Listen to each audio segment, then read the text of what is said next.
Chamgei chamanikab Jehova kakeit betut age kora wikit nemie ne kait kinetkei lesson. Abwati ale kosich betusiek che kororonen ako kongoi mising amu mi kobotech.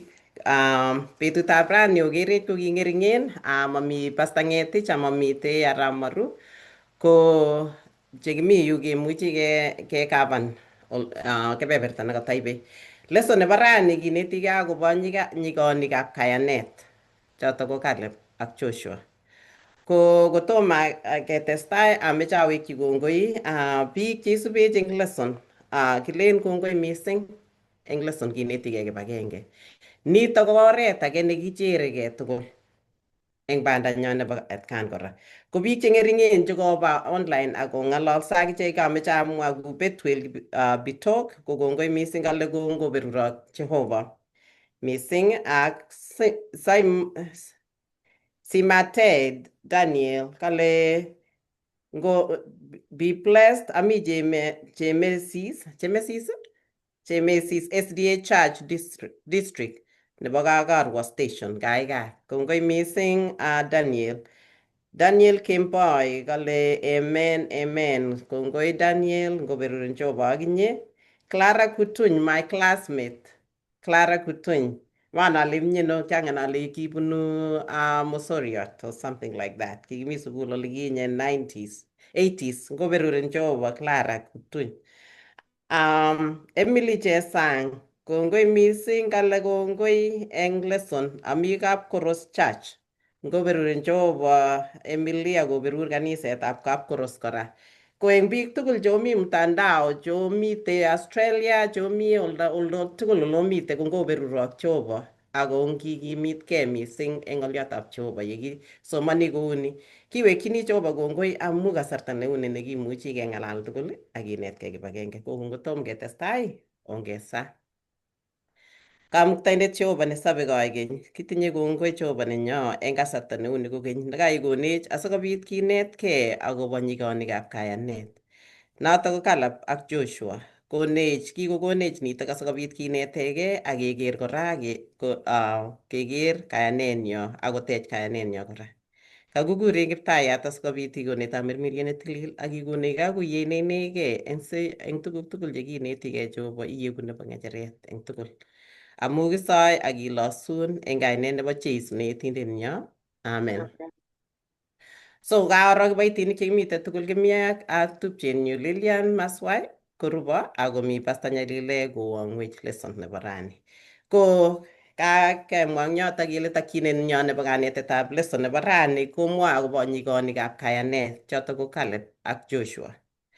Ng'oliotab metit kenyorchini kitabutab Ebranik 13 koitet 7. Mwae noto kole obwat ichek chekindoiwo chekimwowo ng'oliotab Jehova ye obwoti olekiteptoi atebosiek oyai kou yekiyai ichek eng kayaneng'wa. Amune sikobit kinetkei akobo koyonik? Amune sikinetigei rani akobo nyigonik chebo kayanet? Choto ko nyigonik chekinetegei, chekingen kele kibun kasarwek cheu chekibune. Ko tos kiteleltoi ano ichek eng tiemutik chekinyor eng oret nebo sobet? Oret nebo sobenyo nebo chitondit kenyoru tuguk chechang cheuse chetieme kayanenyo cheitumdumech ako komi Jehova kobote nekiarorwech kole ami koboto. Ko tos kiteleldoito ano ichek? Ngotko kimi kayonik eng betusiek chotok, ko tos mi kayonik nguni? Mitei. Ndatakesire Bible kora komi kayonik chetakomi eng betusiek chechok. Eng sobet nebo atkan kora kechome kinetkei akobo biik alak chekimuchi eng oret. Abwati ale kiotuye ak biik chechang eng oretab sobeng'ung cheimuchi kolechin I kristiandindet. Eng kapkasi eng sait age tugul ngapong'ololso ak chito kotiro ile ako kristianin chichi. Ne nekatwai, ne nekero eng chichotok. Ko atkan kora eng tuguk chebo bukuit kikisir kou nyigonik chebo bukuit ko chotok sikonetech ak kokimitech eng bandanyo ak kekuskan kele tos ki Abraham kiteleldoito ano? Tos eng kingen kele kinyo Abraham nekingen ako amu kwandap kayanet kou ye kikimwa. Ko eng lesson takyinet nebo lesson rani kekere ko nebo Joshua ak Caleb. Ane ko kianerchi kanisetab Sojoy nekimite kanetisiet mising. Ko kiakere mi nyikonik chekiechen chekitinye kayanet chekitwo sobenyu ako kitecha chotok akoi rani eng sobenyu. Nga eng lagok kora komuchi konetegei sigik anan konetegei choronok. Eng ateboshek komi angot eng sigik chelechin lagok motebi ak lagokab kabanum, mobendoti ak lagokab kabanum. Ko amune inye atebet nekere sigik kole oye kamatanyolu kosich lakwenyu atebet neuni. Eng lagok chok chekitinye anan angot eng acheket ko ketinye sobet nekingeker eng sobetab chito age kelen oye nebo kayanet kekere kele takitebi inyoru kayanet neu nebo notok. Anan iker lakwet age iker ile tatebi lakwenyu ak lakwetab kabanum amu kayanet. Eng atkan kora ko a daktari kocham komut sigik lagok amu kimutu lagok kobwa ku physical exam angen ale terchin eng chebo gaa ak chebo oli koter.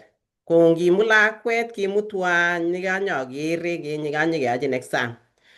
Awone sigindet komanda sang akang'ololchi lakwet. Atebe lakwet aleni inye choronok. Ko lagokab oli melen unye ku chebo gaa. Lagok sinye komwoe maunye ng'al kole nyonye choronok. Une komwowo kiikul sikaret woi. Amaunye lakwet kolen ak kiakul betut agenge. Angin kerichechu kiame kiyam kolechin awe kiam. Atya alechi ara choronokuk chu kong'ete ingen sigindeng'ung komuch komwowo lakwet kole mengen anan kongen. Kokakomwowo lakwet a red flag nelen akule sikaret anan aee maiyek ko tuguk chotok chemamwochin sigindet.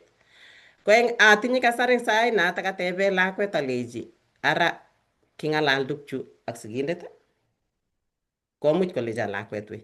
Ko koikonye sigindet akure aleni nyo as nyikeng'alal atya alechi kakomwa lakwet kouni ingen choronokab lagok komuch kole sigindet woi. Ko kit nemakat eng sigindet age tugul konai choronokab lagok amu kopenigei. Lagok kokopeni atebetab age. Kou notok eng kristianatet kora kinetigei ngomakisup ng'alek chebo Jeiso, atebet nekibo Jeiso komi atebet nebo biik alak chekopeni biik. Notok amune sikomite eng atkan kora kong'ete koeku discouraged biik eng kristianatet. Ko kibendi kwaeng kasi eng wikini tugul kenetigei akobo sobet anan kenetigei akobo sobet nebo nyikonik cheechen. Kikere eng orit mising akobo kabarunoik chebo biik cheechen eng kayanet eng bukuit notok ko Joshua ak Caleb. Ne nekikochi ichek kotononso kosir alak eng ibindanywa akoyai boisiet nekibo kamanut eng sobonwekab biikab Jehovah eng kasarta nekibo kamanut eng atindiotab Israel.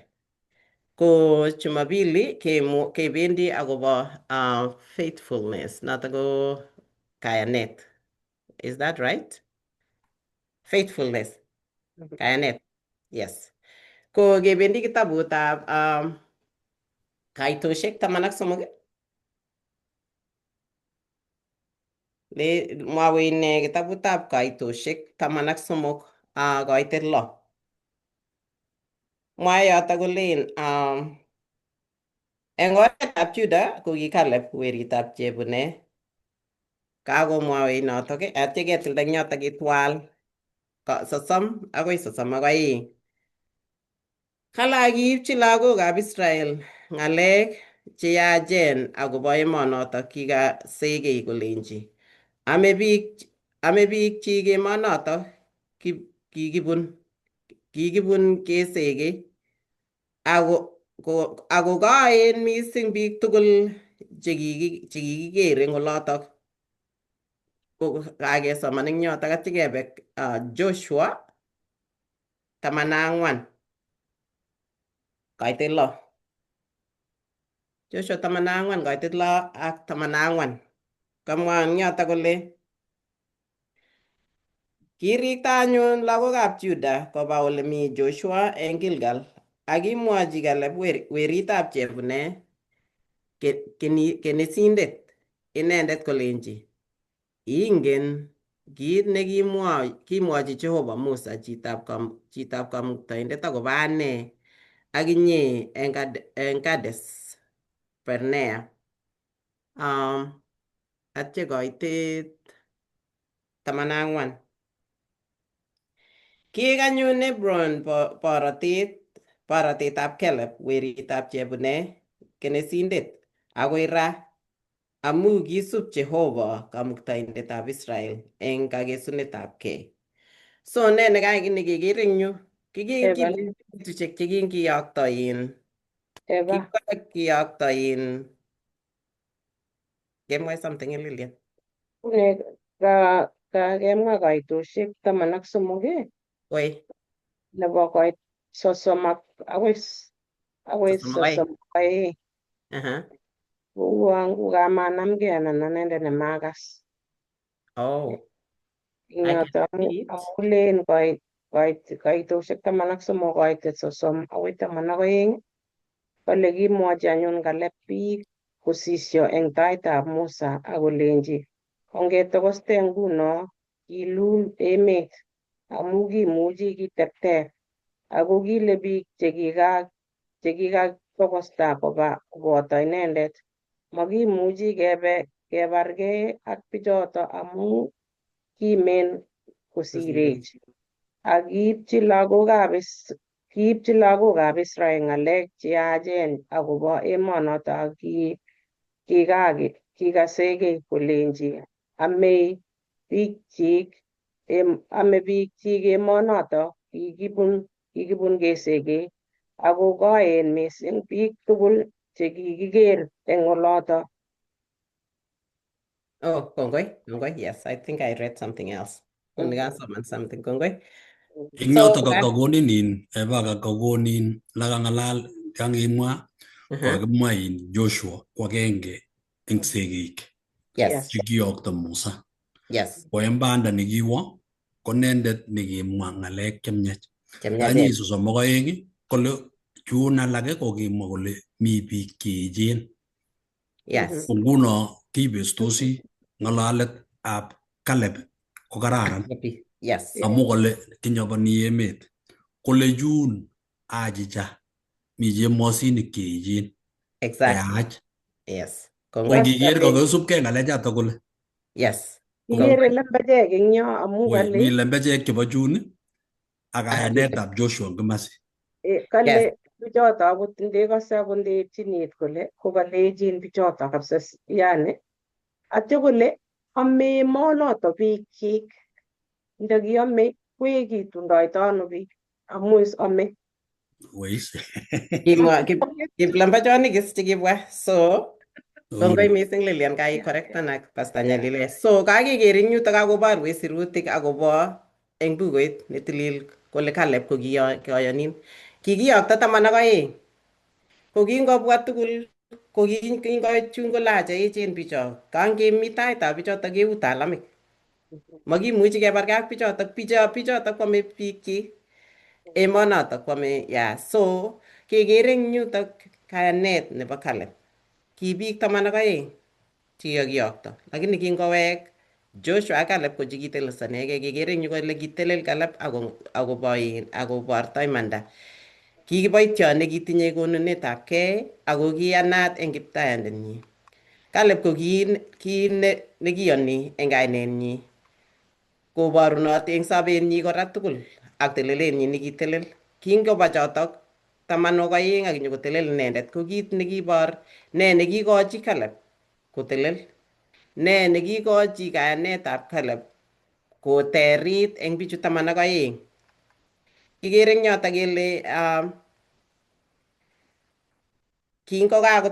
kotelel eng yoto komwa chun kole makibendi. Noto makimwae sinye chotok tugul mamwaat eng segek chotok 10 komamwaatin eng Bible amu mami kiy nekimuchi kinetkei nekararan eng bichotok 10.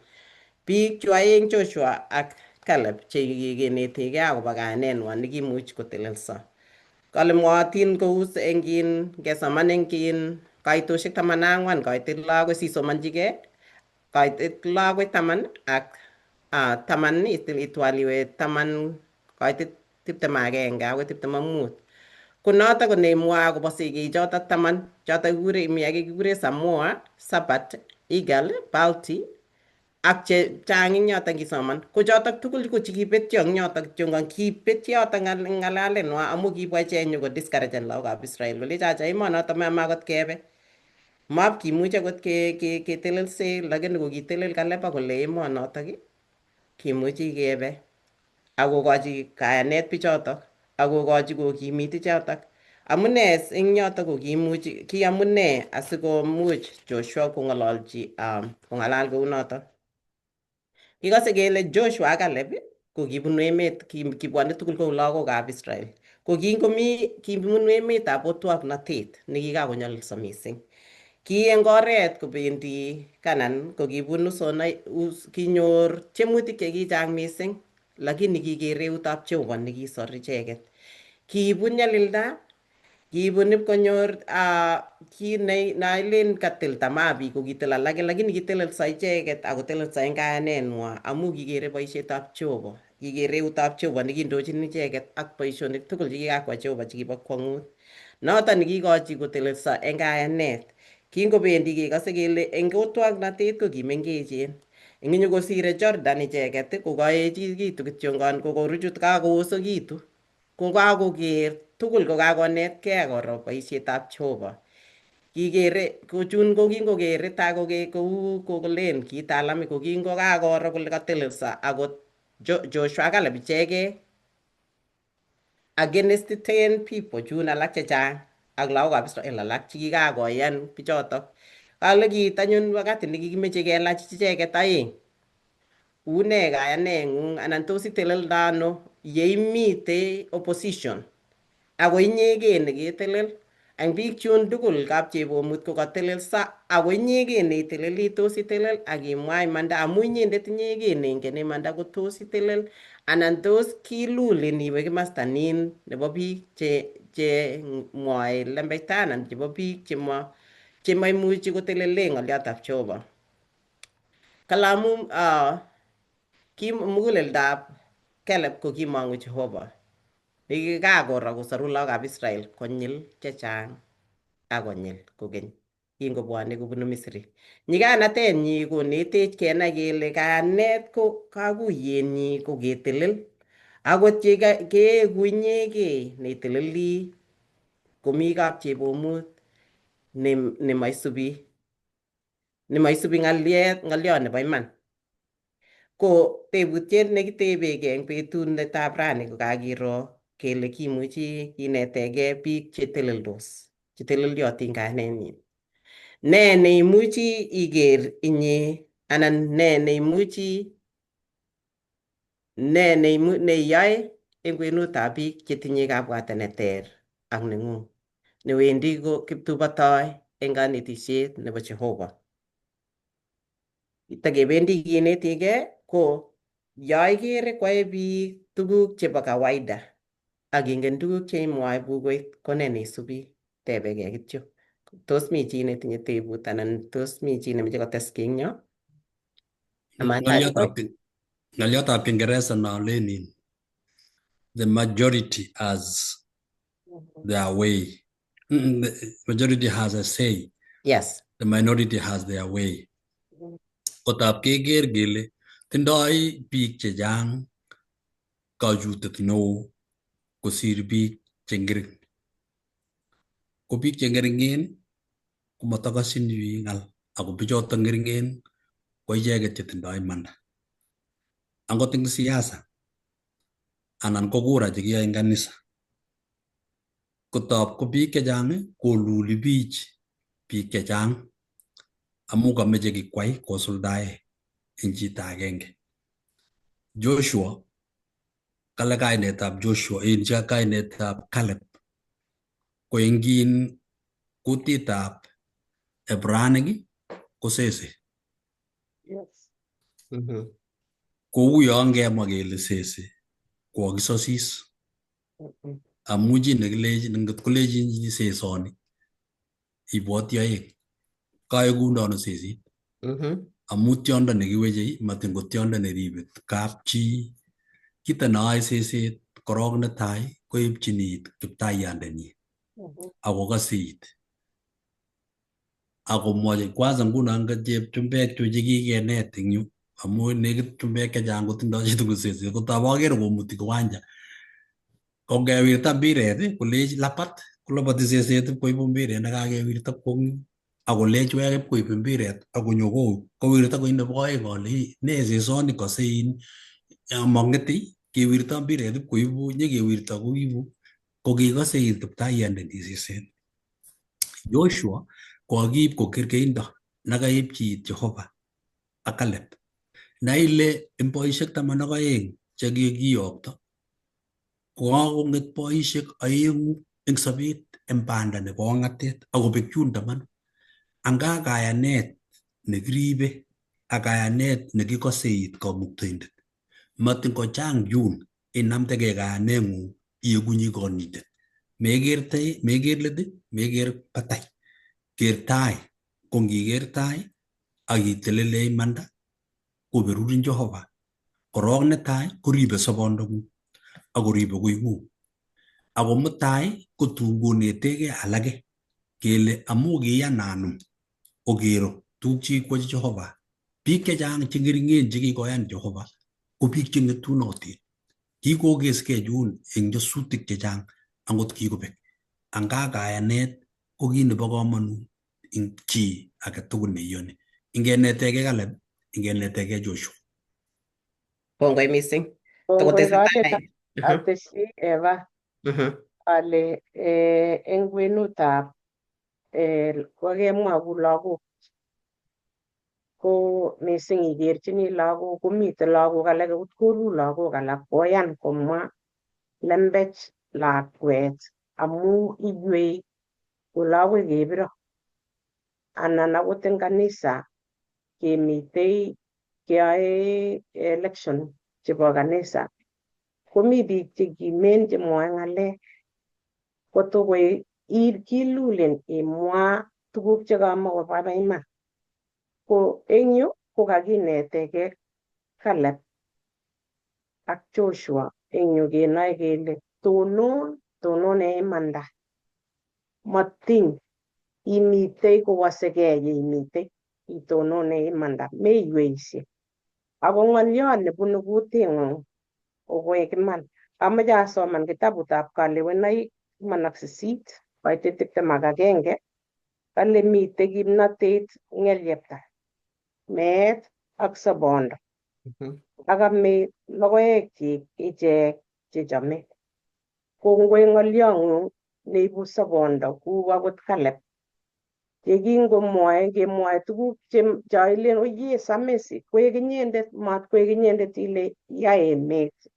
Iman mitei yani bunyondit ak ne ngoek inyendet nemwoe neibunu kolen akot ndaya angen Jehova ale imondoech eng yu. Kingobit kobet imwa ne ile tos kimande eng yu anan kikere ile kibeku.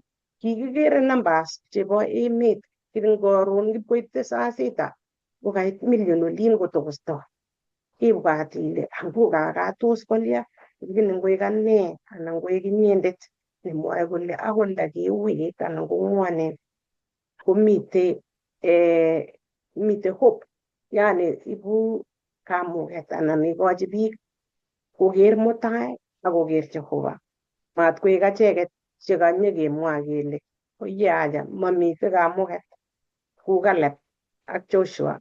Ko kingoro angot kemwoe kele ame emet bichotok ko kilacha ongebe kimuchi amu tindoi kole ingen Jehova nekikomutwech kebunu let.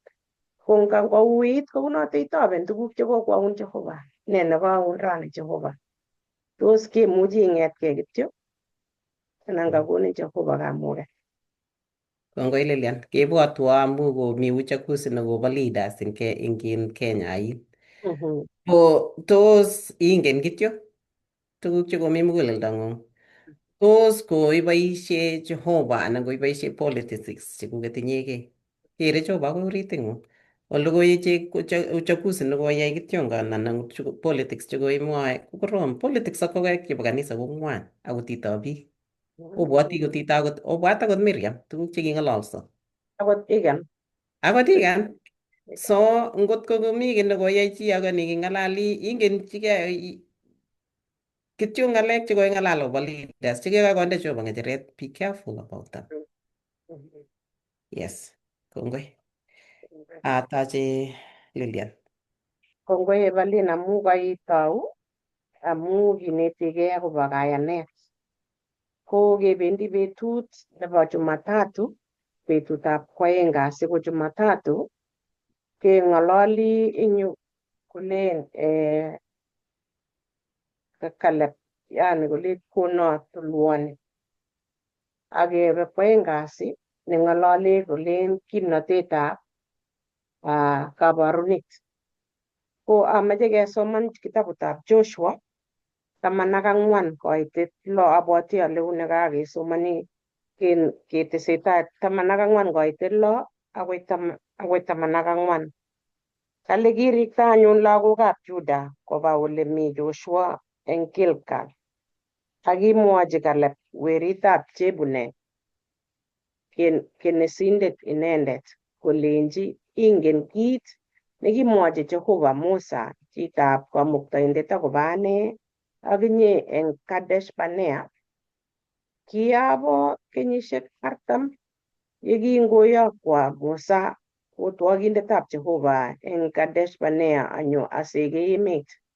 Akyoipchi inendet ng'olyot kou yekimi muguleldonyu.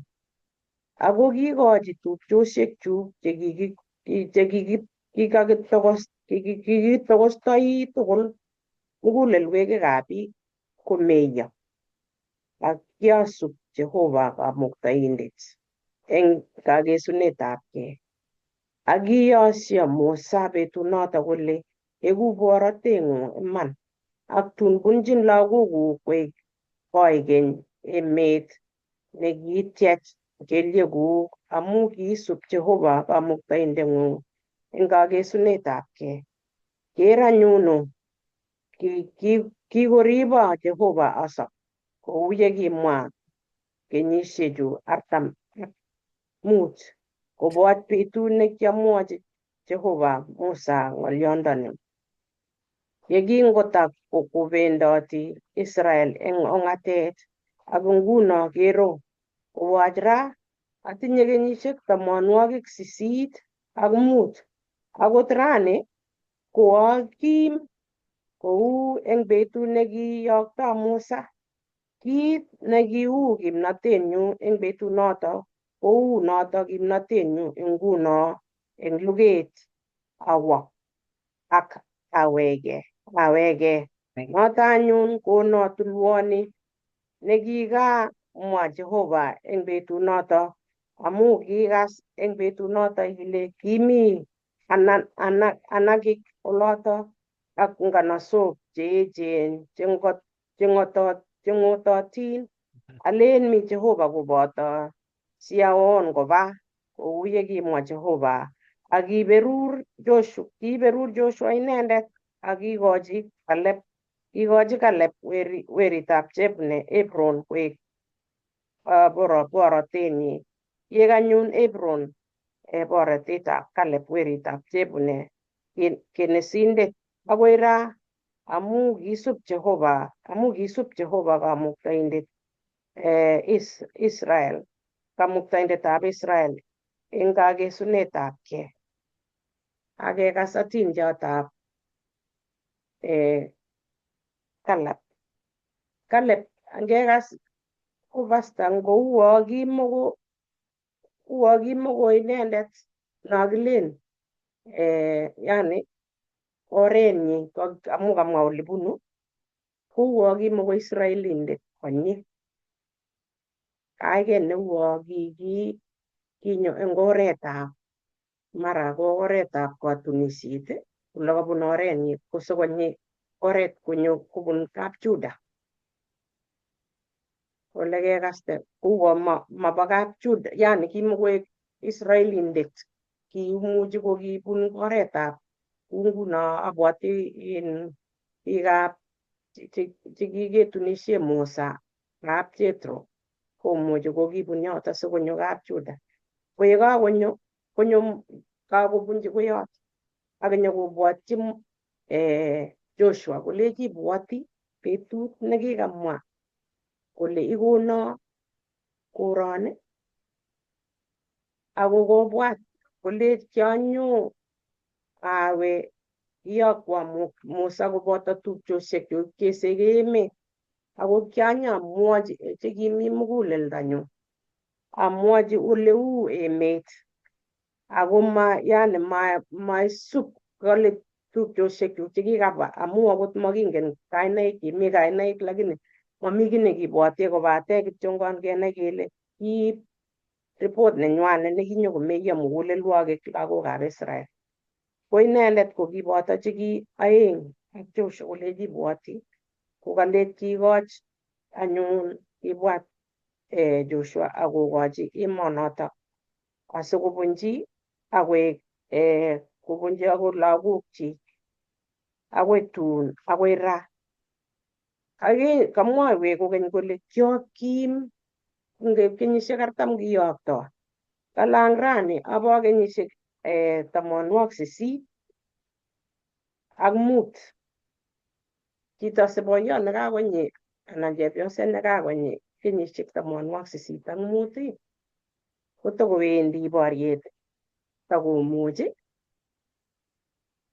ibwat amu ngap komite biik sine chemi kenyisiek ikere korwoe kaiker ile yani chicho komi kenyisiecho 85 ak mut kokakoek kabui lakini kale kile akim yani ku atkinye abo kenyisiek 40 kale awendi iker ile kararan kisup Kamuktaindet amu sikomwa kole satesun betusiek ko ikere nguno ile Caleb kale amuchi ayai chotok sikomuchi kwai boisiet ko tuguk chekinoe eng yu kenai kele meiweishe yai boisiet akot eng kanisa meiweishe amu mite Jehovah kobotech ako ikere nguno ile toretin Jehovah mainyeke neiwendi kale asubi Jehovah eng muguleldonyu tugul.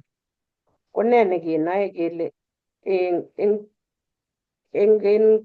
tuguk chekiyoe ko ibwat Jehovah eng ki age tugul asibwat ile Jehovah netoretin ngiyoe kepongoni tuguk cheipongoni eng kong'ung anan chekuket anan chebo lagok anan chebo ne ngot koitononchini akot eng kanisa ngot koiwek inyendet no itononi eng kurget itoche toek ko ngoek boisieng'ung neikochini Jehovah kondoun atya iboru kayanet neititaat nemakilen angora lalanga angokaitit mutai ieku inyendet nekatonon kou nguno ikere Caleb kitonon kale kiakonu eng kou muguleldonyu yani mesaket tuguk oeng cheilen nguni anan ngotonon kayaneng'ung amu kerin ki kitabut nekisomoni lagok kiakere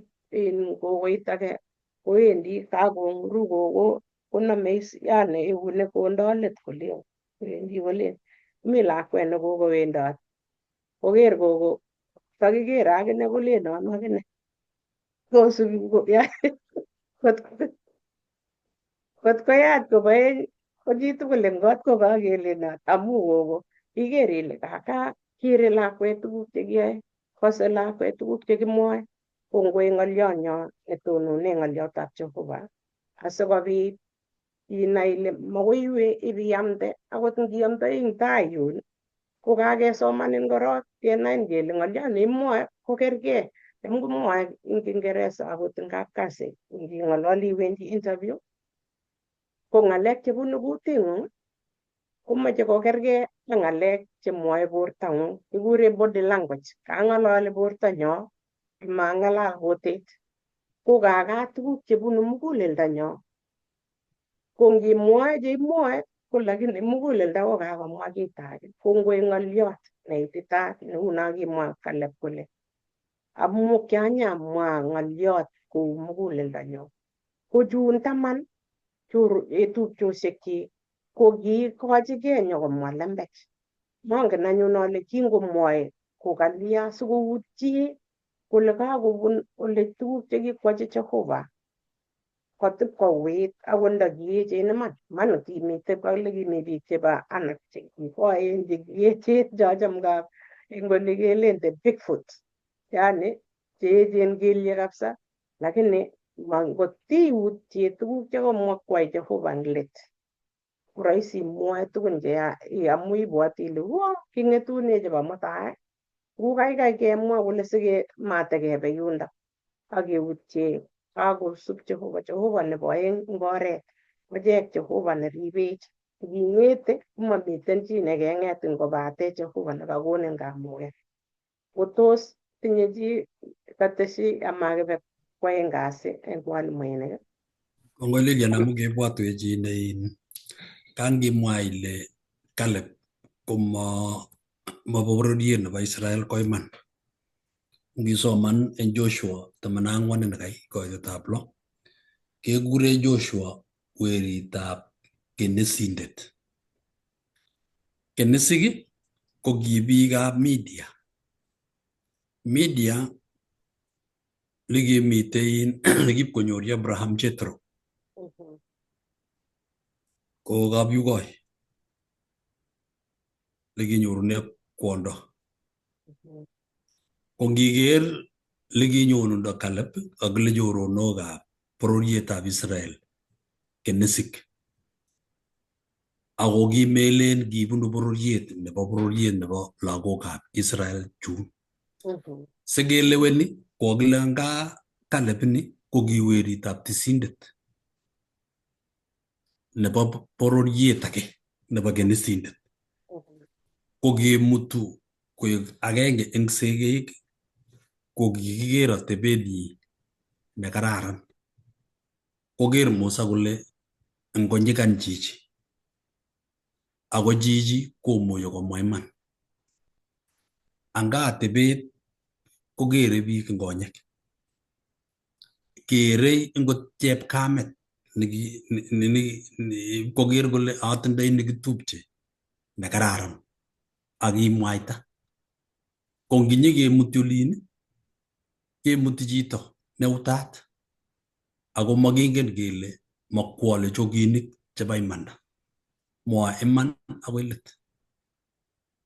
Ko keyai Jehova kole chechik bororiosiek tugul. Anga kure Jehova biik chebunu bororiosiek tugul. Mametoi Jehova biik chekoyonik. Matin komi chito age nemekere komi kanisa kotindoi Jehova chito age nemi kaniset age nekararan. Komekwong'e tun chichotok koek agenge eng biik chenyoru borotet eng kipsengwet. Chito nemeche kerib kityo une muguleldong'ung eng inye nekasubindet nebo tuguchu chekikwoiwech Jehova. Nai ile mesubi Jehova chongindo. Kere Jehova imanda ak kayanet. Eku notok agenge neiyanat neiku beruto eng koing'ung ak bororiet komugul ak kaniseng'ung. Amwae Lilian ale kakotar Pastor Nyalile. U nguno acheket chekinyekesich lagok nguni. U Obama amu kwan nekibunu Kenya ko kinyo nyokoek kandoin eng emoni ko kiunotok Caleb. Kongoi amu kemwa example nekonech mie netya inai ile kaka mami chaguo amu ndakibit kou notok kitakicheng'e chito nebo kapchuda lakini ko kikochi koek Caleb. Ko akot eng nguno iker ile kameiweisi ile tos komatya ikergei ilany nerat. Hapana, mainyerat koi lakwetab Jehova. Ko ako nebo aeng komeche inai ile nee tugun che tos isub chebo biik alak. Tonon eng muguleldo agenge amun ngot ikose ii Jehova ing'ololi imanda, ngoing'ololo tuguk chebo iman asikobit kotononso biik alage akokere biik akosomonin. Kongoi eng betutab kwoeng kasi kesomoni kora kibagenge nebe eng Joshua 15 koitei 16 akoi 19, kirwokik agenge koitei 13, kirwokik 3 koitei tisap akoi 11. Ko eng yu metitab betut nekimite kwoeng kasi kinetegei kimnatetab kabarunet. Kimnatetab kabarunet ko eng Joshua 15 koitei 16 akoi 19. Ale akile Caleb inendet neborei Kiriath Seba ak konam akochini Aksa cheptonyu kutun. Akinam Otiel weritab Kenas ng'etab kamet ab Caleb nganasanoto akikochi inendet Aksa cheptonyi kutun. Akingoit ole mi inendet komwochi eng kaliletab gei kosom kwandanyi kuret.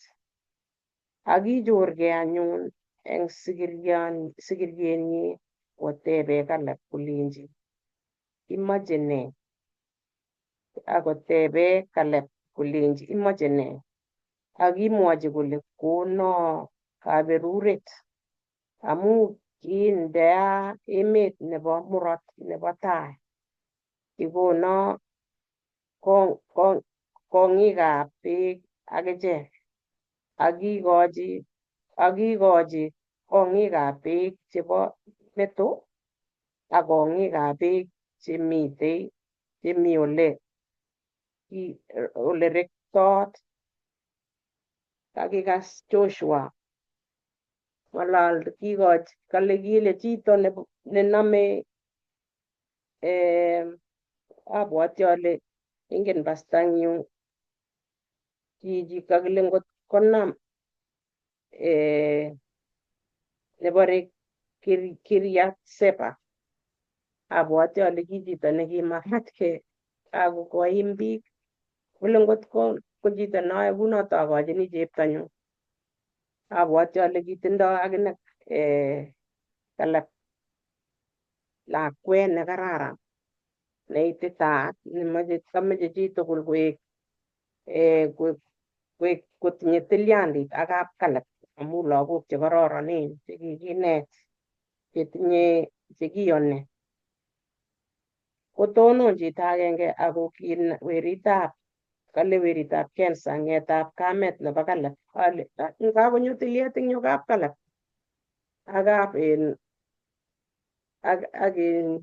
ak Joshua kakonyo tilyandit eng yu kotuiyo matokoek boisiet nekikoyai kakonyo tilyandit iker ile kakakere biik tilyandit chekororonen kokawo ipkoek inendet kokoch cheptonyi ako tun koleji cheptonyi kong'ololji boiyonyi koleji bing'ololji baba nenyunet asikokonin kuret.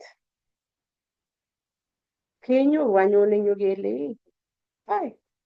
kang'alalda ano en chepto nekang'alali kaibwoti atkinye kakile ngot komi chito nenome chichi akochini cheptonyu inai ile chepi ko kitinye atebet nebo gaa nekinet ikere kwan amwa iker ile kinet kanetisiet ne nguno kokinetkei eng wikit konye kele tos mi tuguk chekikemete amu ibwoti lagokab Israel kiyach nyikeyatita boisiek chetindoi kenyisiek 40 ko amu ngap sait age keutye kemetoi tuguk chemengechen lakini tuguk chemokotin kotinyech eng konyo eng kanisetnyo eng emenyo ko kikiker kele akot eng achek eng gaa tos itinye sait neing'ololi ak Jehova, tos itinye sait neong'ololdosi osoe onetigei kokot ak lagokuk amu choto chetechech chekonech yani koek kekimegitu singipkemondoi keite emet keyoe boisiet nekakikonin ngo kanisa eng akot serikali anan ko akot ole keyoe boisieng'ung ko itekat ibunu gaa iker lakwani cheptab gaa ile kinjot tekat kounoto ko kimuchi kong'ololji boiyonyi kuyo kimwoe eng kingeresa kele behind a successful man there is a woman. Inyoru ile cheptab kapkaleb ko inendet nekang'ololji boiyonyi ako manyokorit king'alal koek inendet chepto nekakon kokochi tibik alak anan chepyosok alak asikobit kong'alal eng betusiek alak cheikere ile inendet cheboto chetai ibinyoru akot nguno eng Ruth akot ng'o ko icheket kokochi kimnatet tibik alak anan ko chepyosok simakitobotosi kele makitindoi mwae chepyosok wei achacha eng kotab baba ketindoi boisiet nekikikonin sinai ile mesobe kityo ibus makat ketoretkei iyai kimasta neng'ung'et kokale abwoti ale ki tuguk chekimuchi kenaigei eng yu ko keker ile tuguk chekiyoe kotinye lagokchok pcheit olin ipkoit yolen kuko ak ng'o ko ikere ile Caleb kitonon kakoit ateptonyi mainegei ma konyi kakoit ipkoit ole kakitunji cheptonyi amu Otiel ko kakonai atebetab biik cheechen iker ile kakitindoi keeku example simerwetetan buch ak sobeng'ung ne mutai ieku chi nekabokit kotun kobokitos lagok amu kere kole kakacham koyoe koeku inyendet nenyone irosu ngiitu yun kerwote eng kurget amu kikairasu tomemwa kiy akot korwoe chitugul kesherioktoi amu kaek inyendet ko ngwek metikararanitu kityo kokenyo kanisa lakini eng gaa kometinye atebet nekisistoi kilen kiptogu makoi kiptogu ngwek ko kakonech kenai kele kinetkei kele kimnatetab kabarunet tuguk chekibortoi tuguk chekimwoe ko cheikonech kikochi asikobit kobwa biik chetinye kotonondoi eng kaniset ngotko makikochi kabarunet mutai kotononji ng'o kaniset tos kinyoru pastaek tos kinyoru mwalimuinikab Sabbath school tos kinyoru mwalimuinik akot cheineti eng sukul ngotko makikonu kabarunet ko ikere ile chang tuguk chekimuchi kenetkei kichokochi mwalimuinik eng yu koteshi ng'oliot agenge asiketestai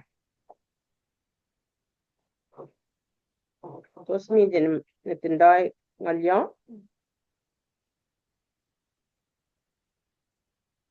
ko ikere ile ngomaunoto ketesetai ko kong'ung ale tech kong'ung asikobit ikochi lagokuk kilene kakakimwa kele legacy ko ne pastor Baornatet nemie.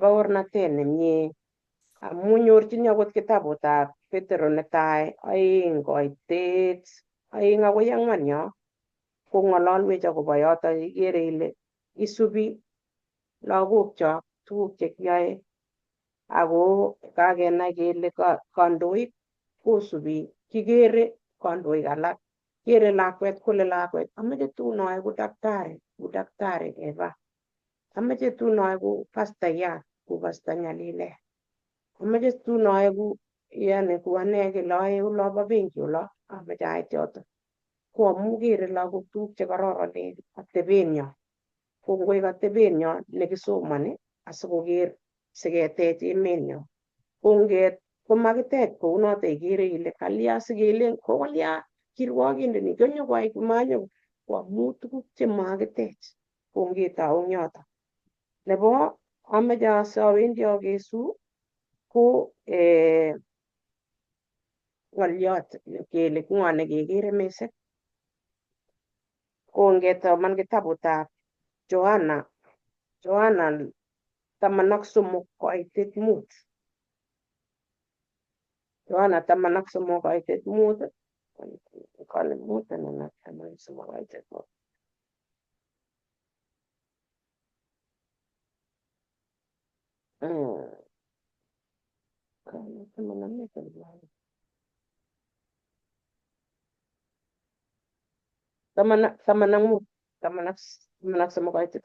Amu kabarwok siwayai akokwek kou ne kiayaiwok ng'ani ng'alali mwae Jeiso kale osubo kiaiwech Jeiso chekinyokobarwech kinyo kipsengwet asikobit koletitwech keker oleu banda eng kebarwech akobo kwanda atebetab kwandanyin. Ko sikeker asikemwaite anan kinet lagokchok anan kinetishe eng kaniset anan ko biik chebo sang chemite alake kotokotonondos eng barabara akotobenech kole ingen kanisani kai ko kararan, lakini chi wendi eng yu wendi kanisa tep koit kokakowalak kosomanech komatkoek acheket chekakikwaso eng bichoto. Ongetononse akeker Jeiso asikoek Jeiso nemi sobondanyo singoro biik alake kole ameche Jehova nebo chichi akobwa bichoto amu kimite mpaka kakeit mpaka nebo kenyaban emet nekiwo Jeiso kochobwech nekiyoni kele itu konekit komatkoek yekakibetyo biik eng yu kucho kimeiyo ng'ong'atet. Oyie ongeng'ololchigei aketonone koek Jeiso neindoiwech asikenyaban akeeku Caleb akeeku Joshua eng betusiek chekitindoi chekonech Jehova.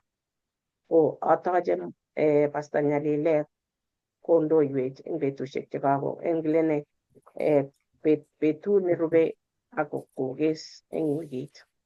Kongoi Lilian, kongoi Evelyn amu kautau nyabanetab emet. Matanyumnyum sinyen eng biik chechang konyaban mbaret nekakoit kole boiyot ameche apchei.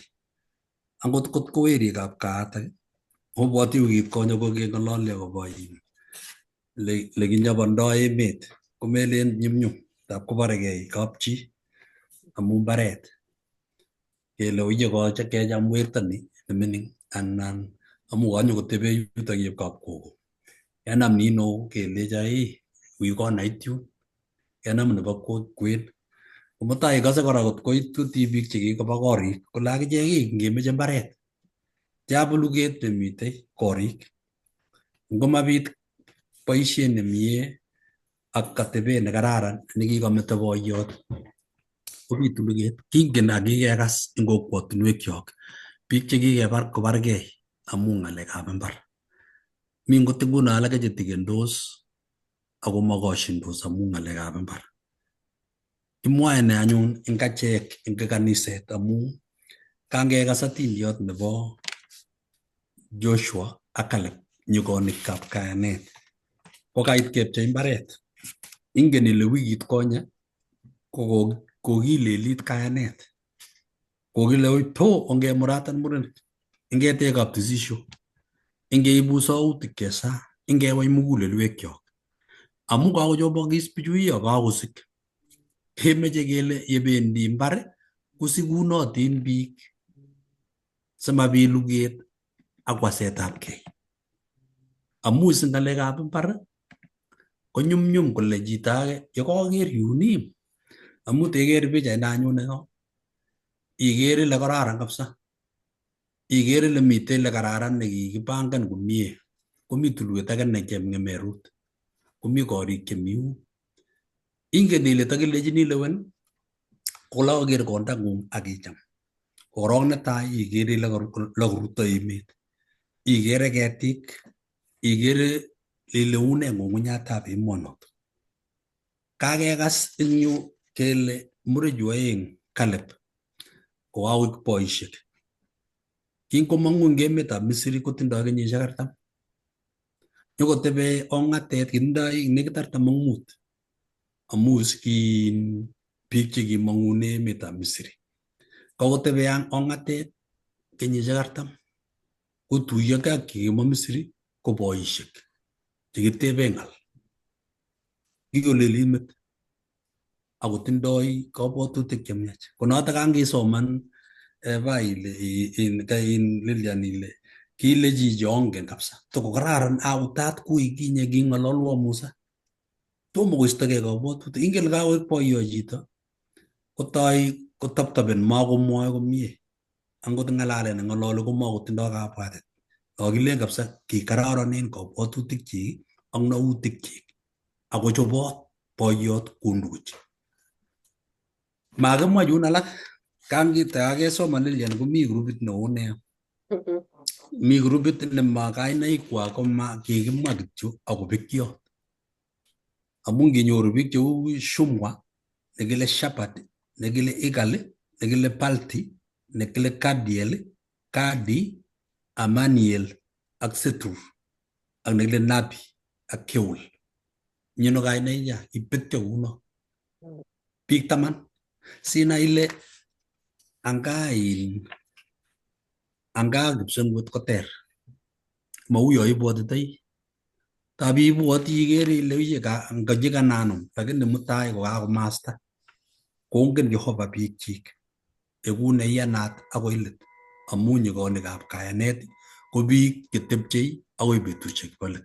Amu tindoi muitaet ak tindoi kakuyet. Ko somok kasi kong'olole akobo chi ne eng muguleldonyi ak sobondonyi ko inendet ko tindoi nyiganatet. Agenge eng biik cheteleldos eng taitab Jehova ko nyigonik chebo iman. Nyigonik chakakiro kotindoi kaming'inetabkei. Kekere kele nyigonik chebo kaming'inetabkei ko agenge ko Joshua, agenge ko Caleb. Caleb nguno kakikere atindietab Caleb ne eng kanetisyenyo rani kekere Caleb eng yapanetab emet. Kakepchechi biik mbarenik kosubkei ak kainaikwak. Kakelech abanum uyo, anum uyun, anum uyun. Na ile kongemi wikit konye kokakepchechi bororiosiek. Akechopchi bororiosiek 7. Kong'ete tau kokakechopchi 5 anan ki 7. Kikakechopchi 7 kong'et 5. 7 ko kiakonyor mbarenikwak. Mitei chekong'et. Ko chekong'et ko nguno kobois Joshua kopchechi mbaret. Ko ngopchechin nguno ing yu koek Joshua ak Caleb nepcheitoi mbarenik.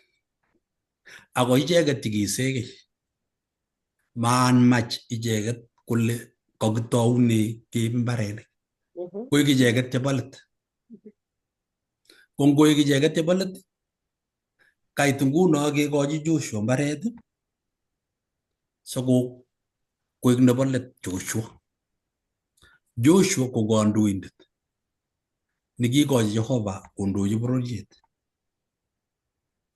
Kakilech inendet nyiganitu akiming'ingei. Isoman Joshua 19 koitetab 49 akoi 51. Kekere Joshua nekekere Caleb. Joshua koleweni mbaret kakitoo nguno kekochi amu kakekochi chun mbarenik, kakekochi chitugul kebeberta nenyinet. Kakonyor Caleb nenyi akakekochi kebeberta nenyinet akakoyan mbaret nekakekochi. Eng kayanenyi nekakoyan mbaret kong'et Joshua eng 19 koitab 49 kelechi Joshua ng'alek chuchu. Kale kero inendet anyun pcheetab emet koek borotet eng kiwatoshek chik. Akikochi lagokab Israel Joshua weritab Nun borotet eng kwenunwa. Kikochi nganaset akikochi nguno kakonkokoito chun tugul. Kelechi Joshua amu kaikonechi mbaret kekonin akinye. Kikokere ng'o chi neikoitoi tuguk tugul yekakokoito ko mbaret nekang'et ko katuguk. Ak ngele kocham kotuchi biik yumbo ainut anan ko mbaret neya nemakararan. Kele Joshua kakong'et mbaret eng katukanik, ako mbaret nekikonin kole Joshua kokono mbaranatak koker nganaset nekikure Timnath Serah. Tindoi kainaik oeng mbarani kele Timnath ak Serah. Kainet netai Timnath komwoe kolen kakiborchi.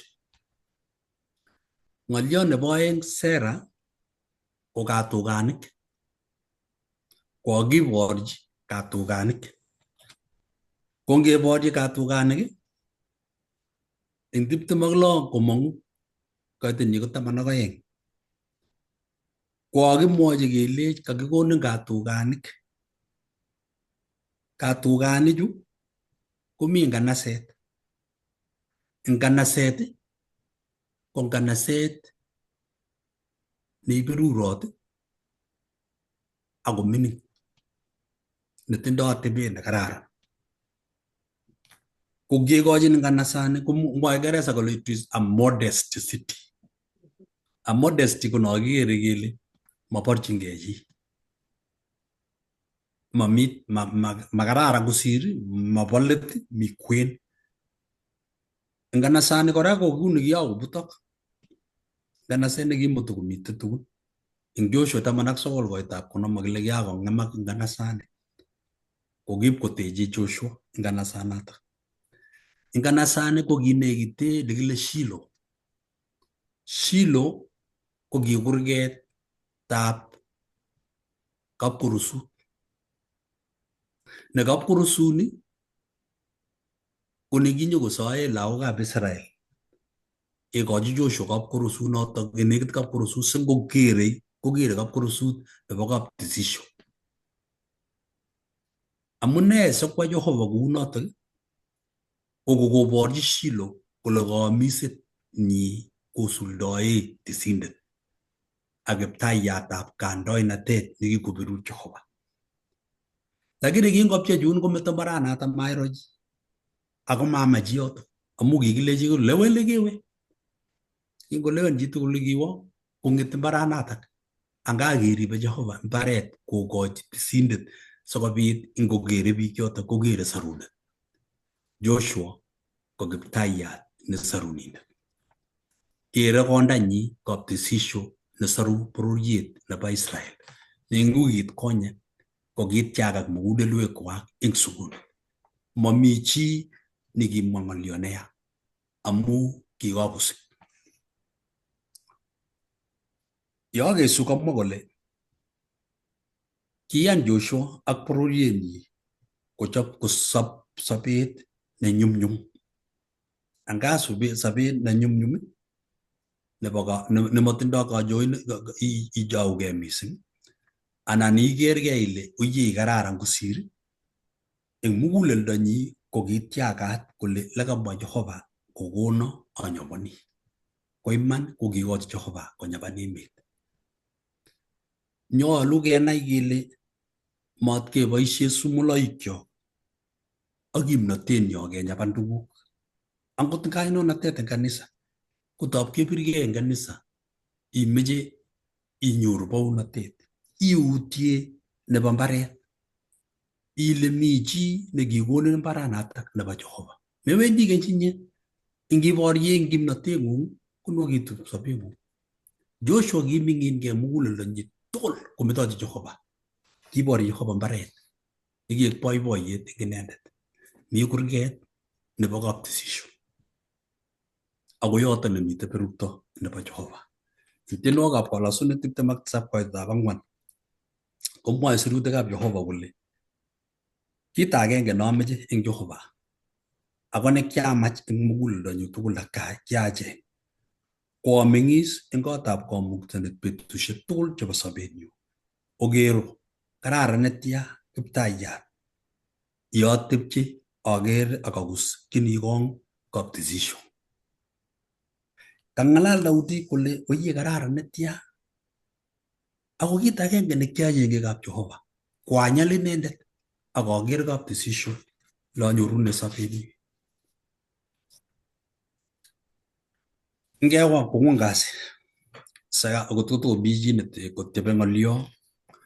Kongun kasi ko waletab kabwatetab ki. Change of contemplation. Waletab kabwatetab ki. Eng sobet. Kameche amwa kinyo maitestai. Oi. Kit nebo pcheenikab mbarenik ko kit nebo ne sensitive mising eng achek biikab Kalenjin. Ko en kakeker kaming'inet eng yo nebo Joshua nekiming'ingei ak kiborchi Jehova. Ko eng acheket eng Kristianik ko melen kele kit neter ni. Ni ko kit example amu kakimwa akobo kayanetab nyikonik. Nyikonik chebo kwong'ut chekitinye kayanet. Ko eng kanisa eng atkan kora ko kindoi ano Jehova yo kipchee mbarenik. Ngap kole chito ngorek Jesu korangande taban. Amune sikeborchinigei mbarenik ko biikchok. Tilyandit kit nekararan mising. Kamwae amu kit nebo man netesetai. Ngo mami koing'ung komi olinyo komi kapchi age. Nekakobit suryet nekesiregei. Matin ko ki Kristianik. Kakobit siret nekesiregei chetupcho amu mbaret. Mbaret makibewi. Mbaret komi ra. Chikibo mbarenik ko kikoba. Akot achek kebendi. Ko amune sikesiregei, amune simakikoshine. Kit nekararan ko tilyandit keker kito nekamwa kole humble hero. Kiming'ingei Joshua. Male ameche yu ole akwai mising. Kit nebo let icheket konyo kole male ameche ole akwai mising, mbaret ne akwai mising. Lakini ongetech tilyandit, achek tugul kimi yu temporary. Sobet nekitinye kimi yu ra mutai kakebe. Ara kibono mbarenik chutok eng iman nekei. Ko onginetegei chu, kamwa amu kit netesetai iman ako tesetai kotwoe kayanenyo ko ki Kristianik. Kongoi aba ikere noto kabisa. Kimege nemeche keiste amu kimam Kimege Joshua.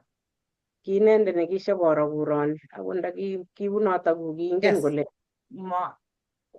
kopchechi biik kimasta age akometo ne reserve amu kimatamwoe chi amu inendet neindoi inendet nepcheu, lakini kipchechi chi tugul ipkoek nebo mwisho kemetochi cheriat. Kishokoro iso, ki inendet korok nikishokoro emoni, kitanyo kolen anendet asinyotobonu yu, you know? Ko ikere kora Iman is. iker eng Lot ak Abraham. Ukala Abraham nekemwa nikikure imamet. Yes. Kita Abraham nekitashokupchee lakini kileji olekewe awendi masin. Awendi Kimasin.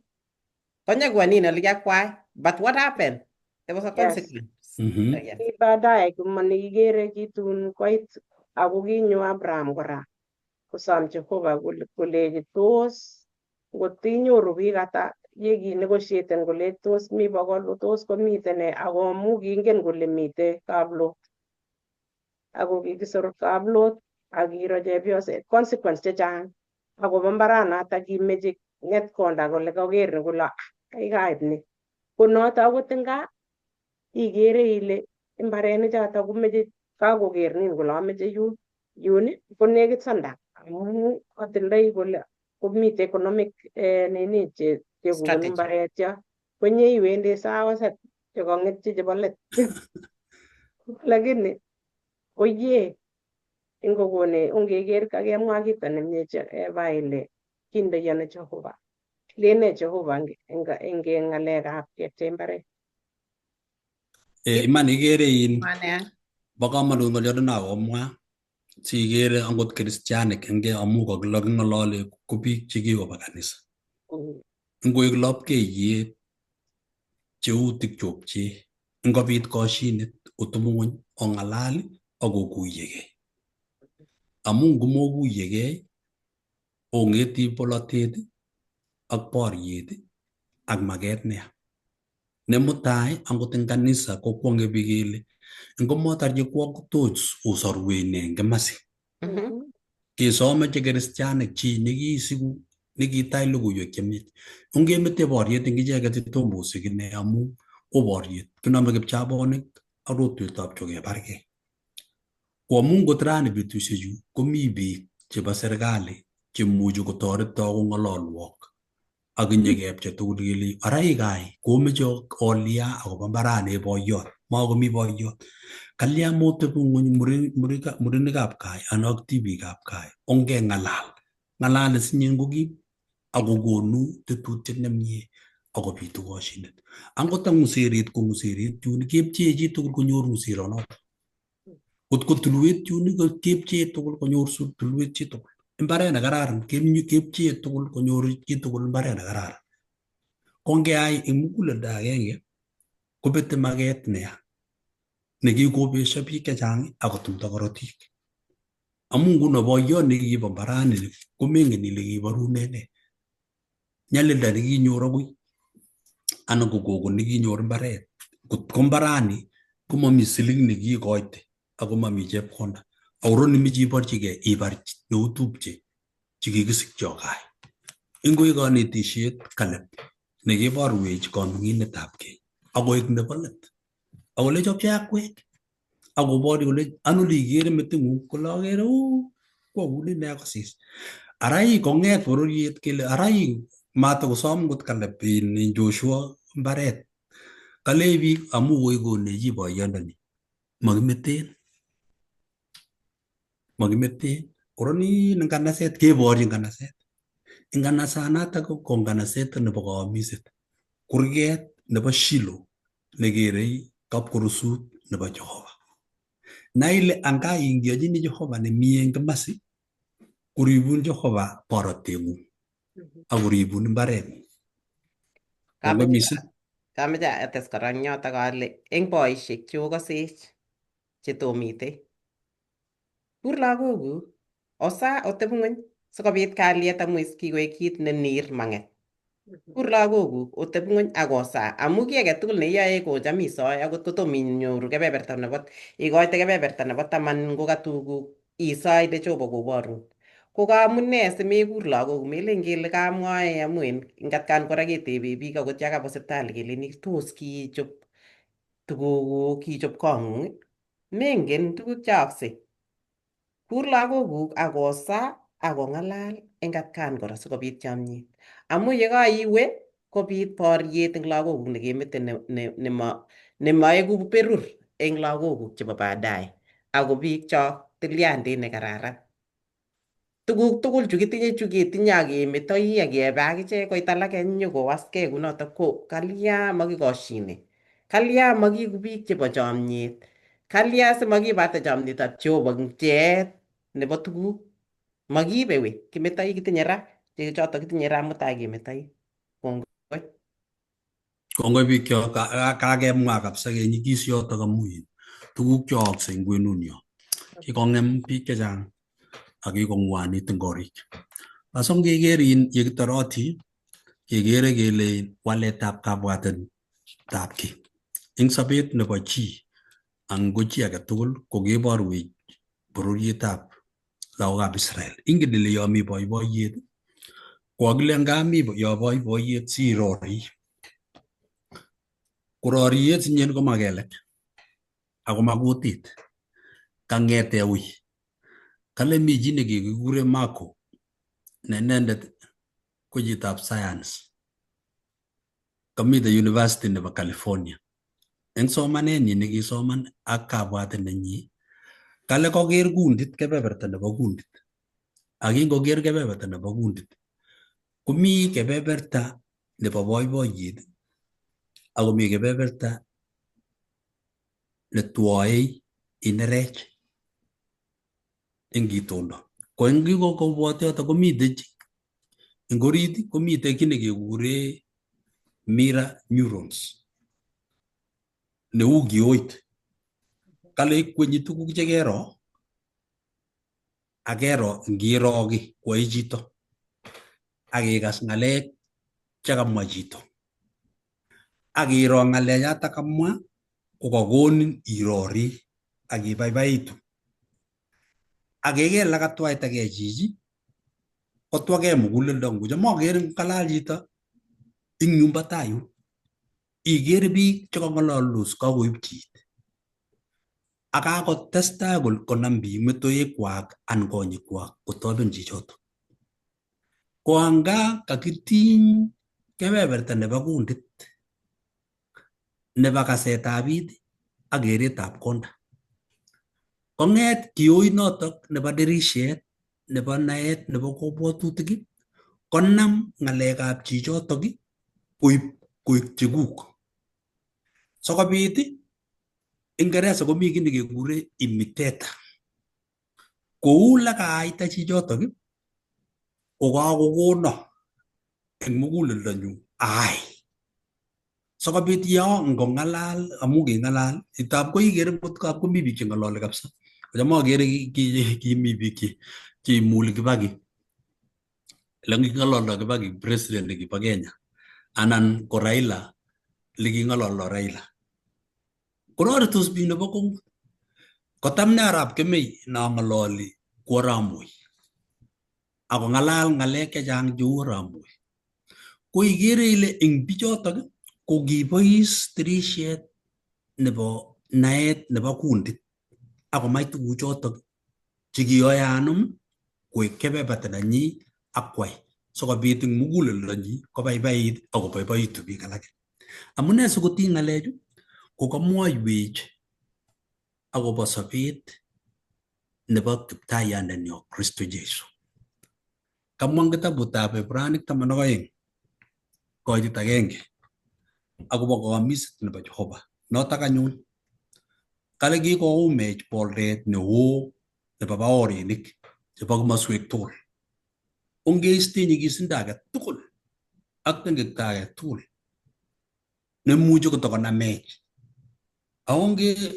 ongerwai eng muitaet eng kabeletab kei eng kiy age tugul kot keitchi lilindonyi kakure Jehova keiste korot age tugul nekirindoi mieindoab Jehova yekitobeni Kristo Jesu akeker tuguk chekiyai ak atebenyi nekiyai kowalaksei mugulelwekchok akewal dirishet kai nebo kundit nyo keker mieindoab Jehova akeiste nyigisindo nemi mugulelwekchok chekirindoi boiboiyet nebo ketach ng'oliotab Jehova akesiku kounotok eng Joshua kokiker bororiet tugul keker kele ne chichi angakowalak chichi angomameche tugun chebo chi ongekochi kuni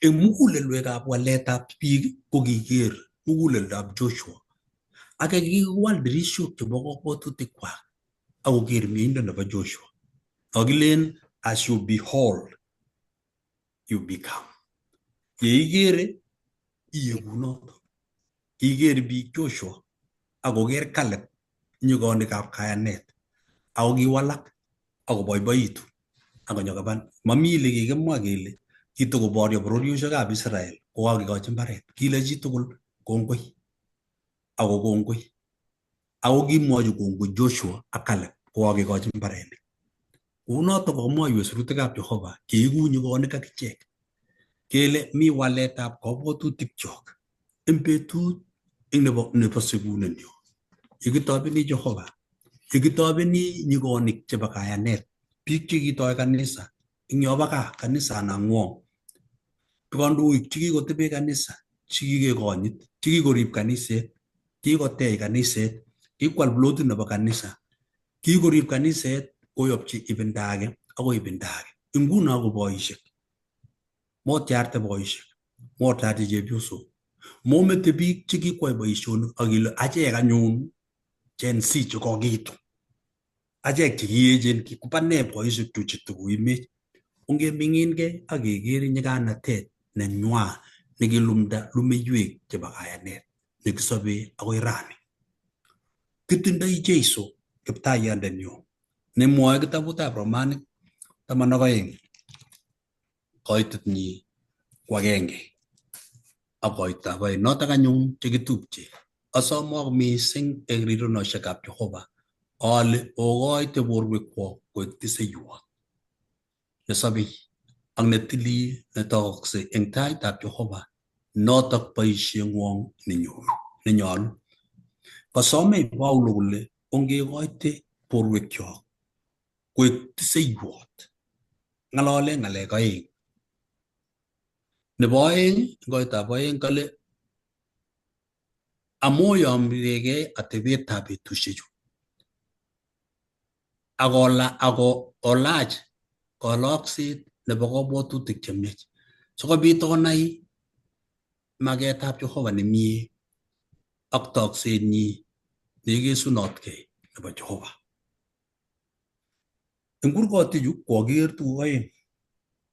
Ne nemite kwenunyo, ne nemi ng'ony. Kokale anyun chekitupche asomok mising ing rironeshekab Jehova okoite borwekwok koek tiseiwot. Ng'oliot netai kekoite borwek, ne kabwatutik, ne sobenyo, ne tilyandinyo kekochi Jehova. Yekikochini Jehova kenyoru borotet. Nebo oeng, ongemetochi tamirmiretab Jehova nekikokonech sikundet kotany mugulelwekyok, kokonech kaming'inetabkei, kokonech sikunet, kokonech kasetab it. Ngomi tuguchotok eng mugulelwekyok kemuchi ketelese ak keker borotetab Jehova ku Joshua, ku Caleb ak kerib kayanet keyoptochi lagok ak lagokab lagokyok. Kikobet kayanet eng kwenutab kristianik chechang amu icheket chekitoi logoiwek chemiach chemakomi rani komaimi chi nekisu. Nyokotoi alake biton alak ak atebosiek alak kobut kanisetab Jehova. Tabokwonge akere kanisosiek chekiborekei nebo kung'ut. Bwone kainik alak nyokobut kaniset akonde kibulit. Kotab nyokoita kolacha kikonu kibatishecha ngoib chitugul kibatinyi keng'any kaniset kiib. Koit age nyokolachicha kanisani komaonyoni chi keker gate nebo kanisa. Bikyok mbaret nekikonech Jehova ko mbaret nekiteche mugulelwek ak sobonwekab biik. Korotikab Kristo Jesu ko kikonech nyoetab kat sikobit kotangus mugulelwekyok. Sikonyikonik chekitai chekiche chekitilil eng kayanet eng kamang'unet neu Joshua ak Caleb. Ibwat kenyisiek 85 nekirib kayanet. Inye koite biik kenyisiek 20 eng kanisa anan koite biik kenyisiek 10 anan koite biik kenyisiek 5 anan ko kenyit agenge anan ko arawek 2. Ak imwoe ile mami kiy netesetai eng kanisani. Na ile anga kayanet nekikure Jehova komi biik chekikolumda kanisani. Ker let ak iwege ak iker ile miono tikitikuk, miono tikitikab kayanet. Amu yotok nekonech borotet keker tai ak keku nyikonik amu maborienyo kobo korotik ak banyek. Borienyo kobo tamirmirik chemurwonen chemi oldab soet chemakikere. Ngoek borienyo keborchi ak kimnatosiek chotok ak kemetochi Jehova borotet nebo iman. Akesub lesson nebo wikini kokamwa ng'alek nyo kole eng kitabutab Filipik 1:6 inendet nekitoi boisiet eng achek ko inendet neikesu.